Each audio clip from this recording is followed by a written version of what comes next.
A ver, pensemos en esto por un momento. ¿Qué tal si el primer Dios monoteísta no fue una revelación divina, sino una invención? Una idea nacida de un conflicto secreto, una guerra que no se peleó con ejércitos, sino en el alma misma de nuestra civilización. Esa es la pregunta que nos trae aquí. ¿Qué clase de guerra cósmica se libró por el destino de la humanidad justo cuando la fe como la conocemos estaba naciendo? Hoy vamos a desenterrar esa historia, la crónica de una batalla que le dio forma a nuestro mundo. Soy el narrador, y esto es Crónicas Olvidadas. Nuestro viaje comienza en una tierra de pirámides y dioses ancestrales, el imponente imperio egipcio. Imaginen esas arenas calientes, bajo un sol que no da tregua. Fue justo ahí donde un faraón se atrevió a desafiar a todos sus dioses. Para entender esto, tenemos que viajar en el tiempo. Pensemos en el siglo XIV antes de nuestra era. El mundo era un tablero de ajedrez de grandes imperios, y cada uno tenía su propio panteón de dioses. Pero en el año 1353 algo se rompe. Sube al trono un nuevo faraón, un tipo llamado Akenatón, y con él trae una sola idea, que iba a ponerlo todo de cabeza.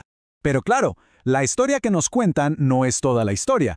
Mientras Akenatón estaba en el centro de la escena con su revolución, en las sombras había otra persona moviendo los hilos, una figura misteriosa, un tal Menuetep. ¿Y qué hacía?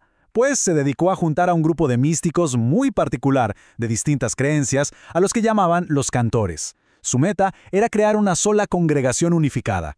Y no solo eso, empezaron a escribir algo llamado el Libro de las Edades.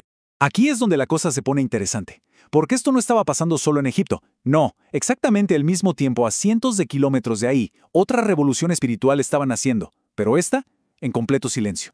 Así es, lejos de los palacios de Egipto, en la inmensidad del desierto del Sinaí, un pueblo nómada empezó a escuchar una voz distinta, una que les hablaba de un único Dios. Sí, el judaísmo estaba dando sus primeros pasos. Pero aquí viene el giro. Según ciertos textos, digamos no muy conocidos, este nacimiento no fue del todo espontáneo. Se habla de una fuerza cósmica, una entidad llamada el Tejedor. Y este Tejedor, al parecer, vio una oportunidad. ¿Qué hizo? Plantó algo en esta nueva fe, una semilla de dogma. Pensemos en ello como un código de orden, de reglas súper estrictas con un objetivo, crear una entidad espiritual potentísima que fuera la encarnación de esa ley. Entonces, recapitulemos. Tenemos dos historias que parecen paralelas, ¿cierto? Por un lado, un faraón imponiendo un Dios único en Egipto. Por el otro, un pueblo en el desierto que recibe la revelación de otro Dios único. La pregunta es obvia. ¿De verdad es posible que estos dos eventos monumentales estén conectados? Dos revoluciones religiosas, en el mismo siglo. ¿Simple coincidencia? ¿O una especie de conspiración cósmica? Es que, si uno lo piensa en el gran telar de la historia, ¿son estos dos hilos totalmente separados? ¿O hay una mano invisible que los está tejiendo juntos? Porque la respuesta, sea cual sea, lo cambia absolutamente todo. Y la verdad oculta es que no eran eventos aislados. Eran de hecho dos frentes de una misma guerra secreta. Una guerra por el alma de la humanidad. En una esquina, la congregación de Menuetep en Egipto, buscando una unidad más mística, más libre. Y en la otra, el Tejedor, imponiendo su visión de un orden absoluto a través del dogma en el desierto. Dos visiones del monoteísmo luchando por la supremacía.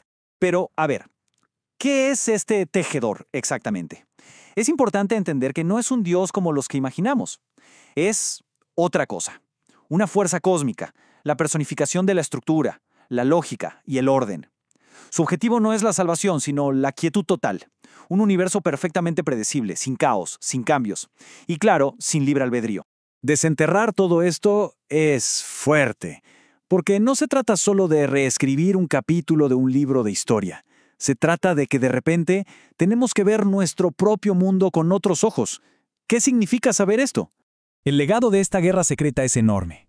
Nos sugiere que las creencias más fundamentales pueden tener orígenes que ni nos imaginamos.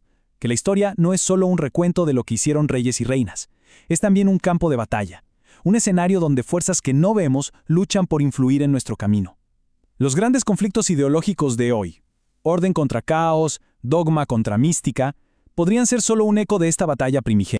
Siempre se dice que la historia la escriben los vencedores. Pero, ¿Y si la realidad misma está siendo moldeada por fuerzas que ni siquiera tienen nombre? Detrás de los reyes y los profetas, quizá existen patrones y diseños que apenas comenzamos a vislumbrar. La historia está llena de susurros como este. Hay muchísimas más crónicas esperando en la oscuridad, relatos que simplemente se niegan a ser olvidados. Para quienes deseen seguir desenterrando estas verdades, bueno, ya saben qué hacer. El pasado todavía tiene muchísimos secretos por contarnos.